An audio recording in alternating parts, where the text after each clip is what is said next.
Hello प्यारे बच्चों। अभी हम आपको 10th क्लास विज्ञान सेट सी का आंसर की करवाने वाले हैं। तो आप इस वीडियो को जरूर ध्यान से देखना और कोई दिक्कत आए तो कमेंट बॉक्स में जरूर लिखना। तो इसमें आपका पहला क्वेश्चन है कि सूर्योदय के समय सूर्य का रंग लाल किस कारण दिखाई देता है? तो प्रकीर्णन के कारण दिखाई देता है। इंग्लिश में क्या बोलेंगे? स्कैटरिंग ऑफ लाइट के कारण। उसके बाद अगला है कि निम्न में से कौन सी ग्रीन हाउस गैस है? तो वो है कार्बन डाइऑक्साइड। उसके बाद अगली है, इसमें भी इंग्लिश में आ जाएगा, कार्बन डाइऑक्साइड। उसके बाद विद्युत प्रतिरोध का SI मात्रक की क्या है? ओम है। उसके बाद अगला है, इंग्लिश में भी ओम, जैसे OH हम लिखते हैं, ओम। 5वीं आर का मतलब क्या है? कम उपयोग करना। इंग्लिश में क्या बोलेंगे उसको? रिड्यूस करना। 5वीं आर में सेकेंड आर का मतलब है। उसके बाद है जीवाश्म ईंधन की क्या अणियाँ हैं? तो जीवाश्म ईंधन क्या होते हैं? पेट्रोलियम और डीजल, या पेट्रोलियम है, पेट्रोल है, डीजल है, कोयला है। इनके जलाने से वायु प्रदूषण होता है, बहुत से रोगों का कारण बनता है, ग्लोबल वार्मिंग बढ़ रहा है। उसके बाद अगला है विद्युत, कोई विद्युत बल्ब है 220 वोल्ट का जनरेटर से संयोजित है।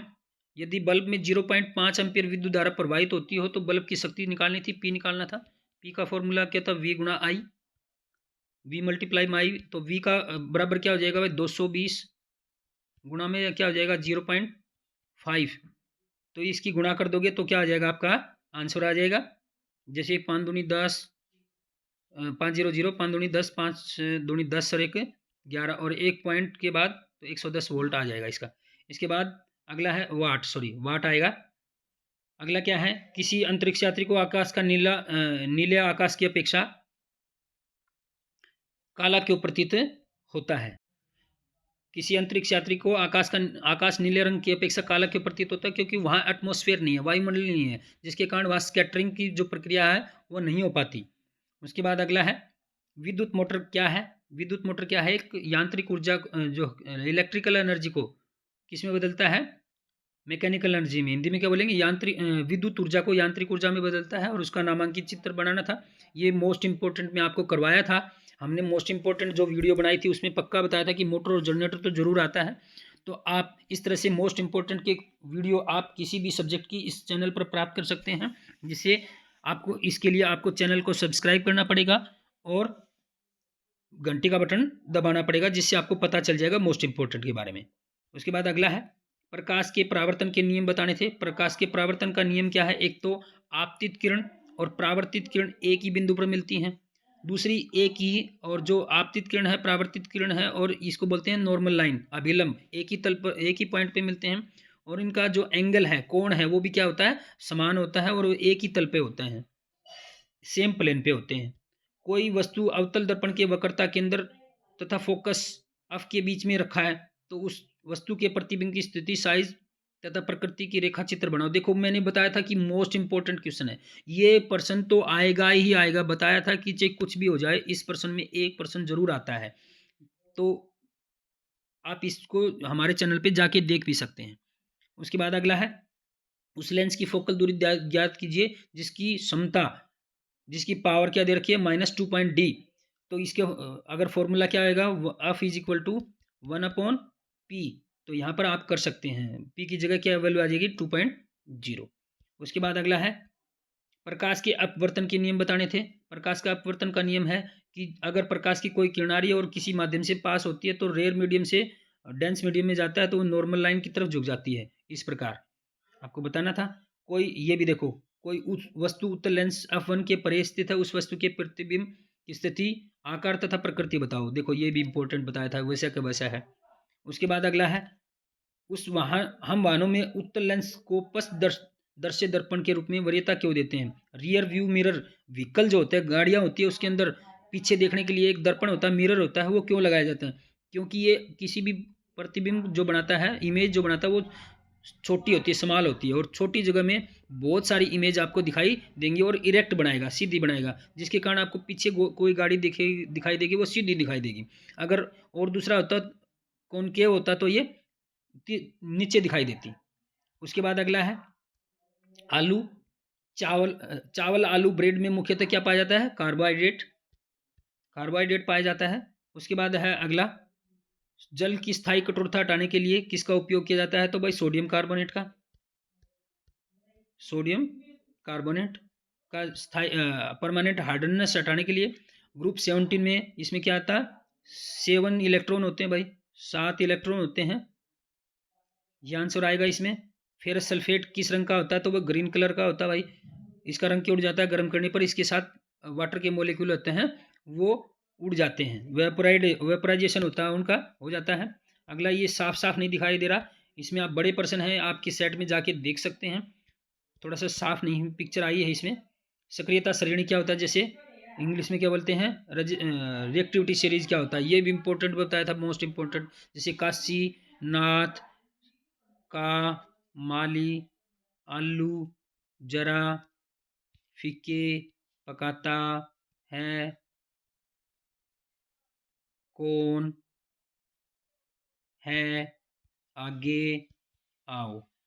यानी कि potassium, sodium, calcium, magnesium, aluminium, zinc, iron, lead, और क्या हो जाएगा? हाइड्रोजन, कॉपर, मरकरी और सिल्वर और गोल्ड। ये होती, इसको बोलते हैं सक्रियता श्रेणी। क्या बोलते हैं? सक्रियता श्रेणी या रिएक्टिविटी सीरीज, इंग्लिश में क्या बोलते हैं? Reactivity series. और भाप के साथ क्या है? आयरन विद स्टीम, तो क्या बनेगा भाई? Iron oxide. क्या बनेगा? Iron oxide. जल के साथ कैल्शियम बनेगा तो कैल्शियम हाइड्रोक्साइड भाई, क्या बनेगा? कैल्शियम हाइड्रोक्साइड बनेगा। उसके बाद अगला है, निम्नलिखित अभिक्रियाओं को पूरा करना था, तो क्या है इसमें? जैसे कि CH3 सिडब्लोच, इथेनोइक एसिड के साथ कार्बन क्या, baking soda, sodium hydrogen carbonate अगर करेंगे तो सोडियम इथेनोएट बनेगा, CH3 COONA, कार्बन डाइऑक्साइड और प्लस वाटर निकलेगा। अगर सोडियम के साथ इथेनॉल की करेंगे तो क्या होगा? C2H5ONA, और साथ में हाइड्रोजन गैस निकलेगी। और इसका अगर हम सल्फ्यूरिक एसिड के साथ करेंगे तो क्या हो जाएगा? मीथेन प्लस वाटर निकल जाएगा। उसके बाद, या अगर वाटर को उसके बाद इंग्लिश में भी सेम टू सेम है, आप इसको जाके देख सकते हैं, ये रहा। उसके बाद अगला है, बेंजीन की संरचना बनानी थी। बेंजीन में क्या होता है भाई? 6 कार्बन होते हैं, 1 2 3 4 5 और 6, और इसमें एक के साथ डबल बॉन्ड, दूसरे के साथ सिंगल बॉन्ड, इस तरह से होगा। आप किसी भी प्रकार से बना सकते हैं, डबल बॉन्ड इधर भी लगा सकते हैं, लेकिन एक में डबल बॉन्ड आएगा और एक में सिंगल बॉन्ड आएगा। तो इस प्रकार आप बेंजीन का क्या बनाना था? स्ट्रक्चर बनाना था। जिसने बनाया उसका ठीक है ऐसे। अगला है, मिसेल का निर्माण कैसे होता है? जब साबुन के जो झाग होते हैं या साबुन होता है तो उसके अंदर मिसेल होता है, उसके अंदर एक हेड होता है, एक टेल होता है। हेड के ऊपर तो सोडियम का आयन होता है और टेल के ऊपर तो क्या होता है? कार्बोक्सिलिक ग्रुप होता है। इसके बाद अगला है, निम्न यौगिकों के नामकरण बताने थे, तो इसका नाम क्या था? प्रोपेनोन, इसका नाम इथेनॉल, इसका प्रोपेनोइक अम्ल। इंग्लिश में भी देख लो, प्रोपेनोन, इथेनॉल, प्रोपेनोइक एसिड। संकलन उदाहरण बताना था। संकलन में क्या होता है? एडिशन रिएक्शन क्या होता है? जिसके अंदर ऐड कर दें किसी भी चीज़ को, हाइड्रोजन को हटाकर उसको, सॉरी, डबल या ट्रिपल बॉन्ड वाला हो, उसमें क्या हो? हाइड्रोजन जोड़ दें, या इसको हाइड्रोजनेशन भी कहते हैं। इसके बाद फिर दोबारा है बेंजीन की संरचना, फिर दोबारा आ गया, तो बेंजीन की संरचना ऐसे बनानी थी। अगला है सेक्शन सी, जीव विज्ञान से। इसमें कौन सा हार्मोन पादप में वृद्धि का संबंधन करता है? तो कौन सा करता है? अब्सिसिक अम्ल। इसके बाद अगला है अब्सिसिक एसिड। इसके बाद, मटर के पौधों में कौन सा अप्रभावी लक्षण है? तो वो सफ़ेद फूल है, अप्रभावी है। इंग्लिश में क्या बोलेंगे? रेसेसिव ट्रेट कौन सा है? White flower. उसके बाद अगला है, लेसमेनिया में जनन किस प्रकार से होता है? तो द्विविखंडन, इंग्लिश में क्या बोलेंगे? Binary fusion. उसके बाद अगला है, ग्रेगर मेंडल किस देश के थे? तो वो ऑस्ट्रिया के थे भाई, हंगरी, ऑस्ट्रिया जो इसे बोलते हैं, हंगरी या ऑस्ट्रिया। उसके बाद, प्रतिवर्ती क्रिया में मस्तिष्क की क्या भूमिका है? तो मस्तिष्क सोचने का काम करता है। प्रतिवर्ती क्रिया क्या करती है? अचानक जो क्रिया होती है। परिधीय तंत्रिका तंत्र के भाग बताने थे भाई इसमें, ऑटोनोमस, सिंपैथेटिक, पैरासिम्पैथेटिक। ओजोन के लाभ और हानियाँ क्या है भाई? लाभ क्या है? ये अल्ट्रावायलेट रेज से क्या करती है? हमें सुरक्षा करती है। और हानियाँ क्या हैं इसके? ये जहरीली गैस होती है। उसके बाद हम यह कैसे जान पाते हैं कि जीवाश्म कितने पुराने हैं? तो फोसिल डेटिंग से। क्या? फोसिल डेटिंग एक पद्धति होती है, उसके द्वारा हम उसकी जांच कर सकते हैं कितना पुराना है। क्या होता है जब अंडे का निषेचन नहीं होता? तो मेंस्ट्रुएशन होता भाई। क्या होता है? मेंस्ट्रुएशन। इसके बारे में बताना था, व्हाट इज मेंस्ट्रुएशन, ये इसका जो आंसर है वही आएगा। एक वर्गाणु की संरचना बतानी थी। वर्गाणु का देखो इंपॉर्टेंट बताया था। वर्गाणु की संरचना होती है नेफ्रॉन की इस तरह से, और इसमें क्या होता है इस तरह से। आपको एक ग्लोमेरुलस बनाना था, बोमन कैप्सूल और कलेक्टिंग डक्ट बनानी थी। इस प्रकार आपका एक चित्र बनाना था। मनुष्य में मूत्र किस प्रकार बनाना था बनता है, तो नेफ्रॉन की वर्किंग बतानी थी। किसकी बतानी थी? नेफ्रॉन की वर्किंग। वर्गाणु का की कार्यविधि बतानी थी इसमें। अगला है मनुष्य में श्वसन की क्रियाविधि का वर्णन करो। सांस कैसे लेता है मनुष्य, तो क्या होता है भाई?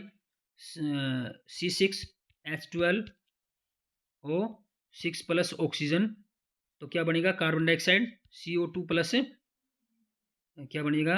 वाटर H2O, और साथ में एनर्जी निकलेगी, ऊर्जा निकलेगी। इसमें साफ साफ नहीं दिखाई दे रहा, मैं लिख के दिखा देता हूँ आपको। लिम्फ क्या है? तो लिम्फ एक क्या है? एक सफ़ेद रंग का फ्लूइड होता है जो कि लिम्फ वेसल में लसिका वाहिनियों में घूमता है। लसिका ऐसे लिखना था, लसिका वाहिनी या लिम्फ वाहिनी, लसिका वाहिनी या लिम्फ वाहिनी में बहने वाला या प्रवाहित होने वाला तरल पदार्थ या द्रव्य। उसके बाद वह यह कैसे बनता है? तो ये जो लिम्फ होता है, हिंदी में लिखेंगे तो केशिकाएं, केशिकाएं केशिकाओं में दबाव पड़ने पर इसका निर्माण होता है। इंग्लिश में बोलेंगे capillaries, press due to pressure of capillaries. अगला क्या है? इसके कार्य बताने थे। तो इसका कार्य क्या है? एक तो पोषण का परिवहन करता है, रोगों से लड़ने का काम करता है। इंग्लिश में transport of nutrition, fight from disease causing microbes. तो इस प्रकार ये आपका सेट हो चुका है। सेट डी का अभी मैं बना रहा हूँ थोड़ी सी देर में, तो आप उसको जाके देख सकते हैं और दूसरों को शेयर कर सकते हैं। तो शेयर करें, लाइक करें और चैनल को सब्सक्राइब करें।